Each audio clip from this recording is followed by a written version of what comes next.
स्वागत है आपका भीम न्यूज इंडिया, देश के सबसे प्रमुख और विश्वसनीय चैनल में। आप देख रहे हैं भीम न्यूज इंडिया। नमस्कार, मैं आपके साथ हूं। आइए जानते हैं आज की ताजा अपडेट्स। देश और दुनिया में क्या चल रहा है उसकी पूरी जानकारी लेकर हाजिर हैं। सबसे पहले बात करते हैं आज के मुख्य समाचार की। वोट चोर गद्दी छोड़ रैली को लेकर दिल्ली में एक बहुत बड़ा प्रदर्शन किया गया, जिसमें सोनिया गांधी, श्रीमती प्रियंका गांधी, राहुल गांधी, मल्लिकार्जुन खड़गे के साथ कांग्रेस के सभी वरिष्ठ नेता उपस्थित रहे। बड़ी संख्या में पूरे भारत से लोग दिल्ली में इकट्ठे हुए। दिल्ली जाम हो गई थी। देखिए इस अवसर पर प्रियंका गांधी ने क्या कुछ कहा। मैं हूं आपका दोस्त विनय कुमार सिंघल, आप देख रहे हैं भीम न्यूज इंडिया। आपको बहुत बहुत स्वागत। कोहरे में आप आज सुबह सुबह ठंड में निकले, मैंने आपके वीडियो देखे, आपकी फोटो देखी, इसके लिए बहुत बहुत धन्यवाद। जरा एक बार जोर से, इतनी जोर से नारा लगाइए कि यहाँ से गूंजता हुआ प्रधानमंत्री निवास तक जाए, वोट चोर, वोट चोर, वोट चोर। ये वोट क्या है, इसकी कीमत क्या है हमारे जीवन में, इसको समझना बहुत जरूरी है। बहुत समय पहले जब आजादी की लड़ाई शुरू हो रही थी और नेहरू जी जगह जगह जाते थे लोगों से मिलने के लिए, तो एक नारा गूंजता था। जब वो पहुंचते थे तो देश की जनता भारत माता की जय जयकार करती थी। उस समय नेहरू जी ने इस बात का उल्लेख किया कि भारत माता क्या है। उन्होंने कहा कि भारत की प्राकृतिक संपत्ति, भारत की नदियां, भारत के पहाड़, भारत के खेत तो भारत माता है ही, लेकिन भारत की जनता, भारत का एक एक बेटा, एक एक बेटी, जो इस धरती का पुत्र है, जो इस धरती की पुत्री है, वे सब भारत माता के अंश हैं। वे सब एक तरह से भारत माता ही हैं। और इसी सोच, इसी भावना ने हमारे संविधान को बनाया। इसी भावना ने आप सबको एक एक वोट दिया, जिससे आपका सबसे बड़ा अधिकार सरकार को चुनने का, सरकार को गिराने का आपको मिले। इसी सोच ने, इसी भावना ने इस तरह की संस्थाएं बनाई कि लोकतंत्र को मजबूत रखें। कैसी संस्थाएं थी ये? न्यायपालिका, मीडिया, संसद, ये राजनीतिक दल जिसका हम भाग हैं, विपक्षी दल, सत्ता पक्ष के जो नेता हैं वो, चुनाव आयोग, ये सब जनता के हित की रक्षा के लिए बनाए गए। इसीलिए जब आज हम देखते हैं कि इन सब संस्थाओं को कुचला जा रहा है, तो एक एक भारतवासी को उठना चाहिए, जागना चाहिए और ये समझना चाहिए कि जो वार हो रहा है वो सिर्फ इन संस्थाओं पर नहीं, लेकिन हम सब पर, आप सब पर, एक एक देश के पुत्र पर, एक एक देश की पुत्री पर वार हो रहा है। और इसे समझना बहुत ज्यादा जरूरी है। आज न्यायपालिका दबाव में है। सारी मीडिया, मेरे भाई बहन मीडिया के जो यहाँ खड़े हैं, बेचारे मजबूर हैं। सारी मीडिया या अडानी जी की है या अंबानी जी की है। आज परिस्थितियां ये है कि पिछले आम चुनाव में मुख्यमंत्रियों को जेल में डाला गया, कांग्रेस पार्टी का बैंक अकाउंट बंद कर दिया गया, भ्रष्टाचार के नाम पे तरह तरह के इल्जाम लगाए गए जिसका कोई प्रमाण नहीं है। ईडी भेजी, इनकम टैक्स भेजा, सीबीआई भेजी, और जैसे जैसे जिनका दिल कमजोर था, जो सह नहीं पाए, वो इसकी उनकी पार्टी में शामिल हो गए, वैसे वैसे इनकी वॉशिंग मशीन उनको धोकर उनको पाक बनाती रही। आज संसद को देखिए, मुश्किल से एक सत्र में एक दो बहस होती हैं। और जब हमने कहा, राहुल जी ने मुद्दा उठाया, खड़गे जी ने मुद्दा उठाया कि हमें बहस करनी है चुनाव पे, एसआईआर पे, जिस तरह से वोट चोरी हो रही है उस पे, तो घबरा गए, मानी नहीं बात। अंत में जाकर कैसे माने कि हम वंदे मातरम पर भी चर्चा करेंगे।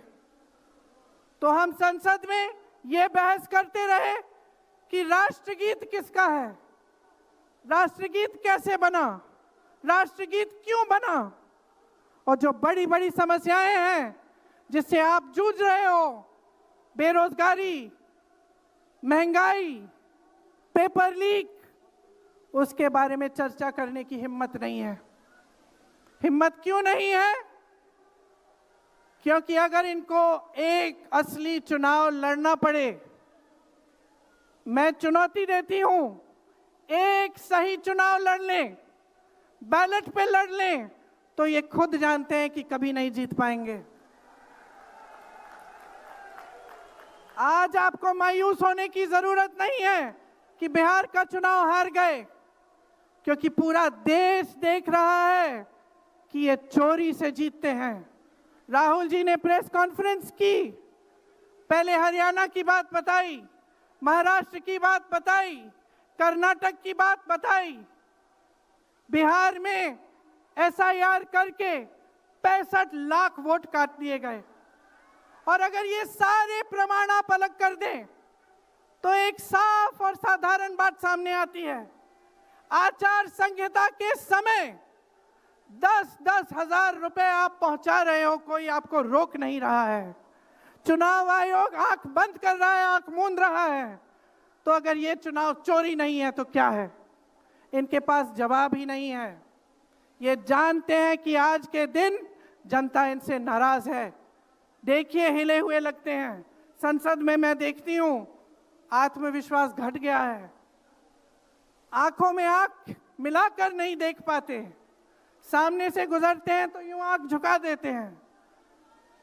आत्मविश्वास कम हो गया है, घट गया है, अपने आप में विश्वास घट गया है, क्योंकि जनता का विश्वास भाजपा से, इनकी सरकार से, प्रधानमंत्री मोदी जी से, अमित शाह जी से सबसे हट चुका है।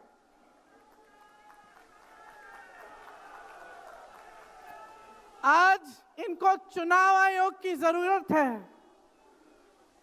चुनाव आयोग के बिना ये चुनाव नहीं जीत सकते।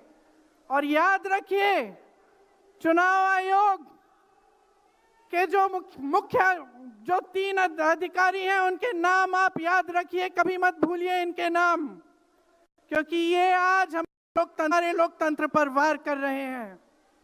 इतिहास में कभी ऐसा नहीं हुआ कि पूरा विपक्ष कह रहा है कि हमें विश्वास नहीं है चुनाव आयोग में, इन चुनाव में हमारा विश्वास नहीं है, ये चुनाव ठीक ढंग से नहीं किए जा रहे हैं। चुनाव की घोषणा से लेकर वोटर लिस्ट, आचार संहिता, प्रचार, मतदान, मतगणना, ईवीएम और नतीजे से तक हर कदम को, हर चीज को संदिग्ध बना दिया है इन्होंने। इनके साथ साथ सारी संस्थाएं इनके सामने झुक गई हैं, सरकार के सामने झुक गई हैं, इनको झुकाया गया है। राहुल गांधी जी ने बिहार चुनाव में लंबी यात्रा की एसआईआर के खिलाफ। क्यों की? क्योंकि एसआईआर में ये वोट काटकर चुनाव का नतीजा अपने पक्ष में करना चाह रहे थे। अब यूपी में शुरू हो गया है, 3 करोड़ नाम काटे गए हैं यूपी में। कितना योग्य है ये चुनाव आयोग भाजपा के लिए? ज्ञानेश कुमार, सुखबीर सिंह सांधू और विवेक जोशी, मेरे साथ बोलिए, ज्ञानेश कुमार, सुखबीर सिंह सांधू, विवेक जोशी। ये देश इन 3 नामों को नहीं भूलेगा। ये चाहे कितने भी बड़े बड़े ये कितने भी इंतजाम कर लें इन लोगों को बचाने के लिए, एक दिन इन्हें इस देश को जवाब देना पड़ेगा कि किस तरह से इन्होंने हमारे वोटों का अधिकार हमसे छीनने की कोशिश की, किस तरह से इन्होंने साजिश रची। हर मोर्चे पर ये सरकार विफल है, हर मोर्चे पर। आज डॉलर 90 रुपए का हो गया है, जब 60 रुपए का हुआ था तो कौन रो रहा था सड़कों पे? कौन रो रहा था सड़कों पे? नरेंद्र मोदी जी बार बार कहे जा रहे थे, आज क्यों नहीं बोल रहे हैं डॉलर पे? निर्यात लगातार घट रहा है, आयात महंगा हो रहा है, विदेश नीति फेल हो गई है इनकी। हाथ पकड़ के चलते हैं ट्रंप जी के साथ, बड़े बड़े राष्ट्रपतियों के साथ, लेकिन जब समय आता है तो देश के साथ कोई खड़ा नहीं होता। ये है इनकी विदेश नीति।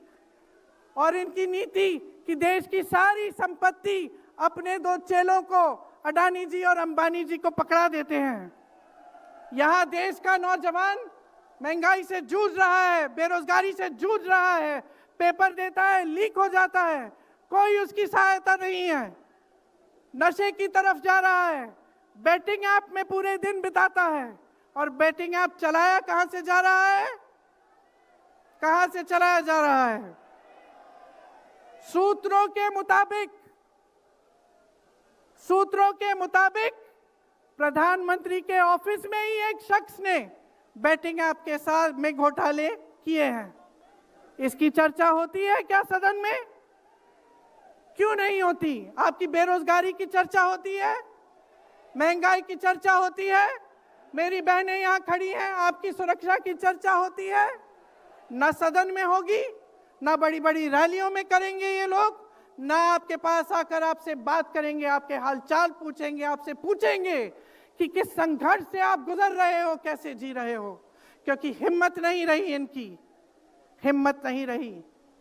जो था, जो बना था, जो 75 सालों से सबने संघर्ष करके बनाया था, वो सब तमाम बिगाड़ रखा है। तो मैं यहां लंबी बात नहीं करना चाहती, आपसे सिर्फ ये कहना चाहती हूं कि आपका ध्यान भटकाने के लिए रोज रोज ये कोई नया मुद्दा निकालते हैं। आप खुद देख रहे हैं, आप अपना ध्यान केंद्रित करिए। ये वोट का अधिकार आपका सबसे बड़ा अधिकार है। इन्होंने सब कुछ खत्म कर दिया है, लेकिन सच्चाई आप देख रहे हैं, सच्चाई आप आज समझने लगे हैं।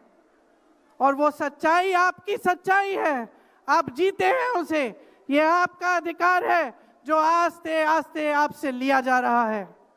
हमारी एक लंबी लड़ाई है, भारत माता की आत्मा की रक्षा की लड़ाई है। राहुल जी 8000 किलोमीटर की यात्रा करके आए हैं, देश भर में पहले पैदल चले, फिर यात्रा की इन्होंने किस लिए? न्याय के लिए, देश की एकता के लिए। हमारे अध्यक्ष जी खड़गे जी, इस उम्र में मैंने देखा है 47 डिग्री की गर्मी में हेलीकॉप्टर से उतरते हुए ऐसे बड़े बड़े मंचों में पसीने से लथपथ, लेकिन झुकते नहीं हैं, हटते नहीं हैं, चलते रहते हैं। ये है हमारी कांग्रेस की शक्ति। ये वही शक्ति है जिसने स्वतंत्रता संग्राम में हमें आजादी दिलाई। ये वही शक्ति है जो सच्चाई से पीछे कभी नहीं हटेगी। ये वही शक्ति है जो आप सबको यहाँ लाई है, आज आपको ये संघर्ष की शक्ति दी है कि इस माहौल में इस समय आप खड़े रहे अपनी पार्टी के साथ। ये देश की महान जनता है और हम अपना दायित्व समझते हैं, अपना धर्म समझते हैं कि हम आपके वोट की रक्षा करें, संविधान की रक्षा करें और आपके अधिकारों को मजबूत करें। इसलिए आज हम यहाँ आपके सामने आए हैं ये कहने के लिए कि हम लड़ते रहेंगे, हम कभी नहीं झुकेंगे, हम कभी नहीं रुकेंगे। आप देख रहे हैं भीम न्यूज़ इंडिया। यदि आपको हमारे द्वारा दिखाई खबरें पसंद है तो प्लीज़ हमारे चैनल को यूट्यूब पर सब्सक्राइब कीजिए, लाइक कीजिए, शेयर कीजिए, कमेंट्स कीजिए। भीम न्यूज़ इंडिया के फेसबुक पेज और ट्विटर यानी एक्स पर भी फॉलो कर सकते हैं। बने रहिए हमारे साथ, देखते रहिए आपका अपना लोकप्रिय चैनल भीम न्यूज़ इंडिया। आपका बहुत बहुत धन्यवाद।